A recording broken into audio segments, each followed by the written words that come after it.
Bitcoin no solo permite trasladar valor en el espacio, es decir, como medio de intercambio entre nosotros, no solo entre nosotros, sino de un lugar a otro, de Japón a Estados Unidos o de mí a María o a Juan, que es lo que la gente entiende como dinero, trasladar el valor en el espacio, no es solo en el espacio, sino algo mucho más importante, que esto sí que hemos tenido una problemática histórica a nivel humanidad.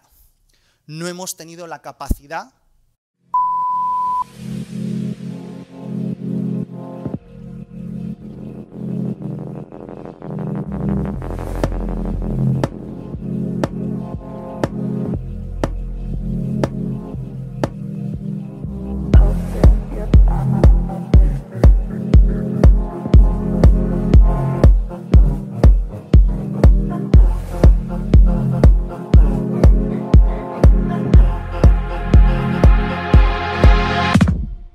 Muchas gracias, Javier.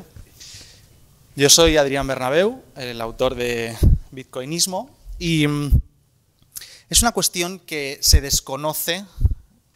El principal motivo es que Bitcoin no es una empresa.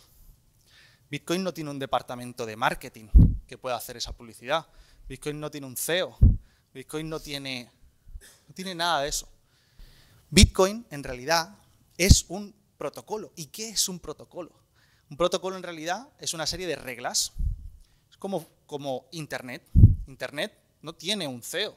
Internet no tiene un departamento de marketing, no tiene todo ese tipo de conglomerado. Del mismo modo que le pasa, bueno, podríamos decir que un activo como el oro tampoco tiene una empresa, no es una empresa. Hay empresas que pueden comercializar ese activo. O en el caso de Internet, hay empresas que utilizan ese protocolo, que utilizan el sistema de Internet para poder utilizarlo. Y en Bitcoin pasa algo parecido a eso. En Bitcoin hay empresas que pueden utilizar ese protocolo, que es lo que nosotros entendemos como, pues, por ejemplo, un exchange, que seguramente vosotros hayáis escuchado alguna vez, aunque el exchange en realidad es un lugar de compraventa.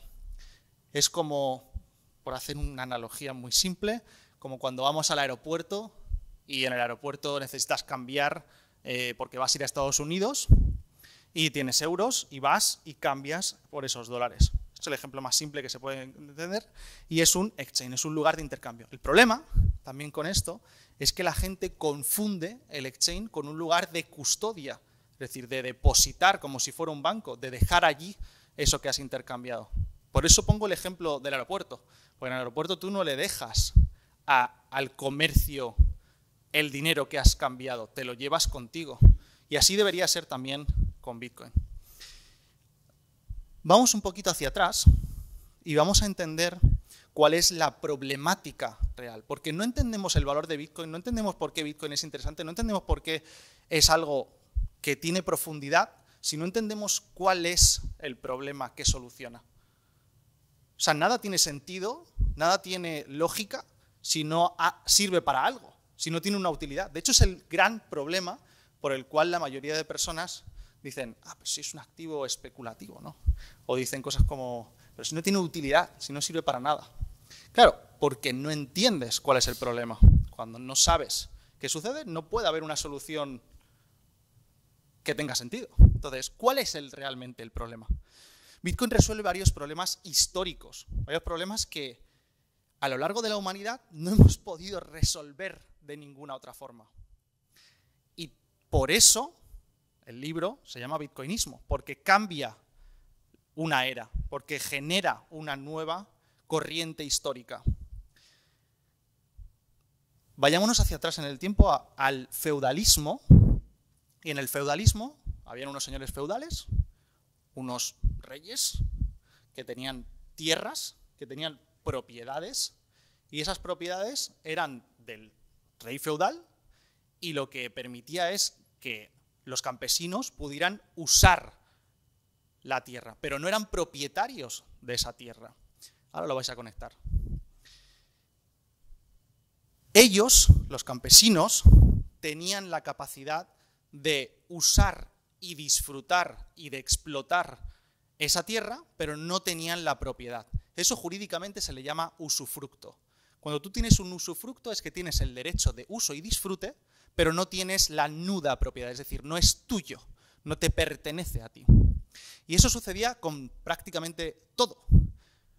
¿Y por qué damos por hecho de que pasaba con todo? Porque si hay alguien, si hay un ente superior, si hay una fuerza superior, si hay una institución, un rey, ponle el nombre que quieras, si tiene la capacidad de arrebatarte cuando quiera eso que supuestamente crees que es tuyo, en realidad no es tuyo.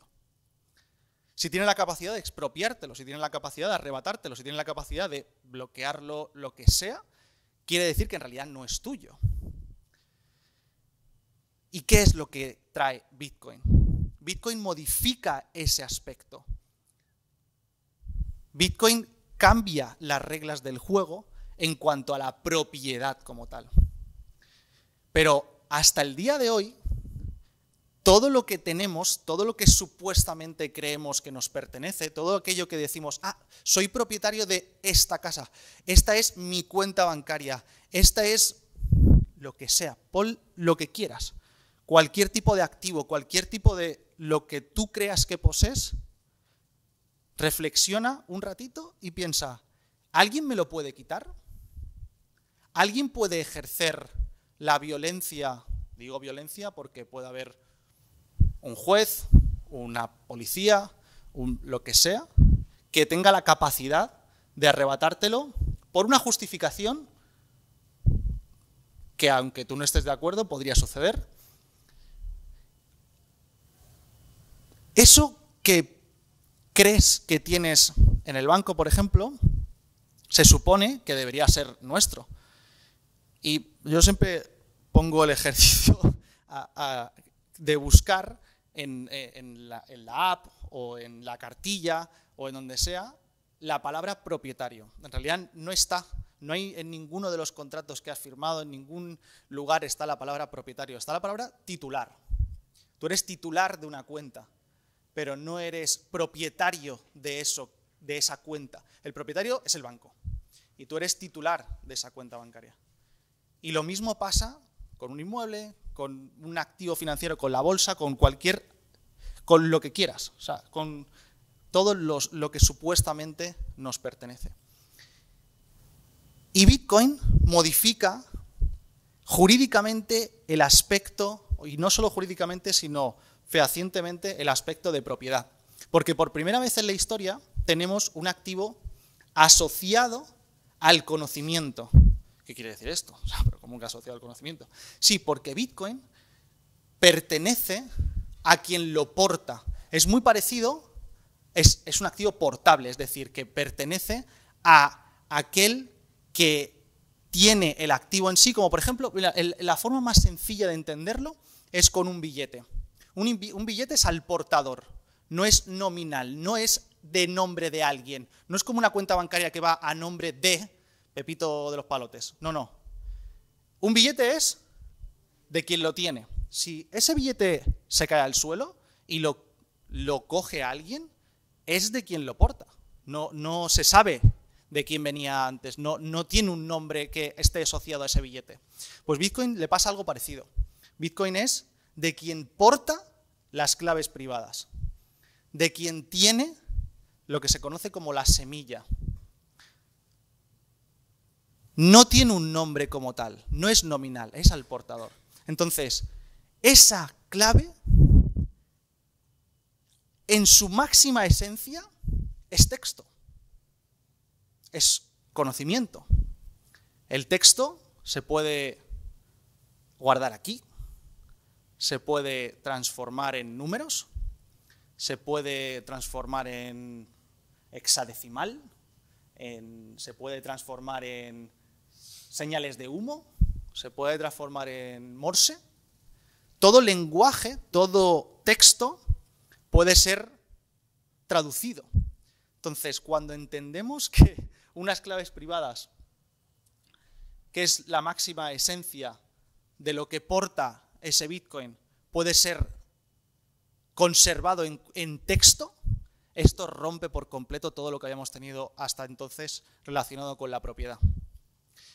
Y sé que a algunos les suene como muy raro todo esto, ¿no? Pero eso permite que tengamos por primera vez en la historia riqueza inconfiscable, porque depende únicamente de quien lo porta. O sea, si yo soy capaz de memorizar, por ejemplo, aunque no es recomendable, esa clave privada, yo en última instancia soy quien revelo esa información, independientemente de que haya incluso alguien torturándome. En la última instancia soy yo quien revela esa información. Y esto nunca lo habíamos tenido en la historia. Siempre había tenido la capacidad alguien de ejercer más fuerza, más poder para arrebatarte lo que supuestamente es tuyo. Y en última instancia, entonces, no es tuyo. Depende de aquel que ejerce la fuerza, de aquel que tiene el monopolio de la violencia. Y el monopolio de la violencia, hasta ahora, lo tiene el Estado, que tiene la capacidad de ejercer violencia si así lo considera. De hecho, en España, el artículo 128 de la Constitución española dice algo así como: sea cual fuere todas las formas de riqueza que existen en el país, esté como esté, en una empresa, en una cuenta bancaria, en una propiedad inmobiliaria, sea cual fuere la forma de esa riqueza, está expuesta al interés general. ¿Qué quiere decir el interés general? Que hay veces que ponen unas palabritas también para que nos enredemos así un poquito y que tengamos que consultar a personas, no sé, de ámbito jurídico, y aún así hay veces que tampoco se entiende del todo, ¿no? El ámbito del interés general, básicamente, lo que dice es que si hay una justificación, llamémosle algo meteorológico, algún bicho raro, alguna cosa extraña que justifique que se necesita esa riqueza de la nación, independientemente de cuál sea su forma y de quién la tenga, pueden recurrir a ella. Entonces, al final estamos en algo muy parecido al feudalismo, a lo que hablábamos en un principio, a ese rey feudal que tiene la capacidad de expropiar lo que considere en el momento que lo necesite, por las justificaciones que ponga, ¿no? Y el segundo motivo, hay muchos más, pero voy a reducirlo a estos dos, que son los más importantes, y ese es el motivo por el que mucha gente piensa que Bitcoin es una moneda digital, y es un gran error, porque una moneda digital en realidad no tiene ningún diferencial con lo que ya tenemos. El dinero actual, el dinero que existe en el mundo, solo hay aproximadamente un 7% de dinero físico en el mundo. El resto son números digitales, es decir, son apuntes contables en bancos. Repito, el 7%. En realidad es un poquito menos, pero voy a dar un poquito de holgado a su favor, digamos.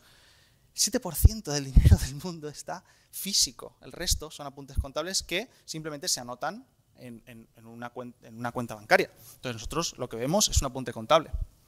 No hay un respaldo de ese dinero, no hay un oro esperándolo, no hay unos billetes en el banco esperando algo así. No, eso no existe. Y por otro lado, ya tenemos formas de pago eficientes. En realidad funciona bien el Bizum, funciona bien las transferencias bancarias, funciona bien todo eso. Bitcoin no es relevante para eso. Bitcoin no soluciona algo realmente trascendental como moneda. De hecho, ese no ha sido un problema histórico. A lo largo de la historia hemos utilizado diferentes medios de intercambio, que es la función de una moneda, es el medio para llegar a un fin. No es el fin último. El fin último es lo que tenemos como el trueque. El trueque es intercambiamos el fin último entre una y otra. Pero el problema del trueque, es decir, es muy complicado, y más aún cuando el número es muy grande, tener una coincidencia de necesidades, que yo quiera manzanas y que tú justo quieras vacas, y que los dos tengamos lo que queramos en la cantidad que queremos y en el momento en el que lo queremos.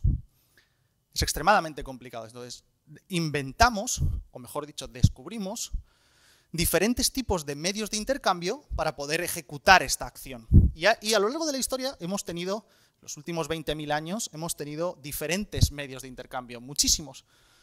Desde la sal, que de ahí viene la palabra salario, hasta conchas marinas, plumas, etc. Ese no ha sido el problema real. Es realmente fácil utilizar cualquier objeto que más o menos cumpla con unas condiciones concretas, como escasez, divisibilidad, portabilidad, todo ese tipo de características que hacen mejor dinero al dinero. Pero lo que sí que hace eficiente de verdad a un dinero y más deseable que ninguna otra cosa es la escasez. La escasez es el detonante, es la magia que hace que algo sea extremadamente valioso. De hecho, por eso, cuando utilizábamos, por ejemplo, conchas marinas, era mucho más valioso en una montaña esa concha marina que al lado del mar.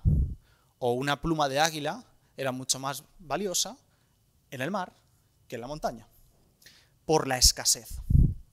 Cuanto menos hay de algo, no tiene por qué, pero la oferta y la demanda, que es un básico, toda oferta y demanda, igual demanda, con menor oferta, siempre va a tener un precio superior. ¿Qué quiere decir esto? ¿Por qué Bitcoin es relevante en esto? Porque es el primer activo del mundo. Nunca hemos tenido a lo largo de la historia jamás algo que no se pueda modificar en oferta. Algo que no podamos encontrar más, construir más, fabricar más o producir más de alguna forma. Siempre hemos tenido la capacidad de hacer más unidades o de encontrar más unidades de todo. De sillas, de fruta, de materiales, de minerales, de absolutamente todo. Lo más escaso que había en la tierra es el oro, y ese es el motivo por el que acabó teniendo ese valor. Y aún así, siempre podemos encontrar un poquito más de oro si profundizamos un poquito más, si destinamos un poquito más de recursos, si realmente asciende su valor, tenemos más incentivos para seguir buscando, y no solo en la tierra, sino que en el espacio también hay. También hay oro en el universo. Entonces, desconocemos cuánto oro hay. No sabemos la oferta total. Solo sabemos que es escasa, pero no sabemos el máximo de oferta que tiene. Pero con Bitcoin sí. Bitcoin tiene una oferta limitada de 21 millones. Nunca habrá más de 21 millones. Y además es extremadamente escaso. Y es la única cosa en el mundo que no podemos fabricar más, ni construir más, ni hacer más, independientemente de su demanda. Si tiene más demanda, si hay más gente que quiere de eso, no podemos hacer más. Son 21 millones. Si hay más gente que quiere de cualquier otra cosa, sí podemos hacer más. Y eso regula, en cierto modo, su precio. Cuando tenemos algo extremadamente escaso, que normalmente lo adquirimos con algo que no es escaso, como es el dinero, como son los euros, los dólares, y que cada vez emiten más, y de forma deliberada los países tienen casi la obligación de hacerlo por todas las necesidades que hay, por todos los líos en los que se han metido de deuda, por todas las problemáticas que hay a nivel país, tienen que emitir sí o sí más dinero, y más dinero, y más dinero, y más dinero. En el momento en el que emiten más, están haciendo que aquello que es escaso, no solo Bitcoin, aumente en precio. Por eso vemos subir las casas como vemos subir en los precios, por eso cuando vamos al supermercado todo está cada vez más caro, porque aquello que es un poquito más escaso que el dinero, aumenta. Necesitamos más unidades de eso que fabrican sin límite para comprar aquello que se agrandece en oferta más lentamente, porque necesitamos producirlo. Pero Bitcoin ni siquiera se puede producir en ese sentido. Nunca habrá más de 21 millones. Y esas son las dos cuestiones que quiero que se tengan como muy fehacientemente interiorizadas.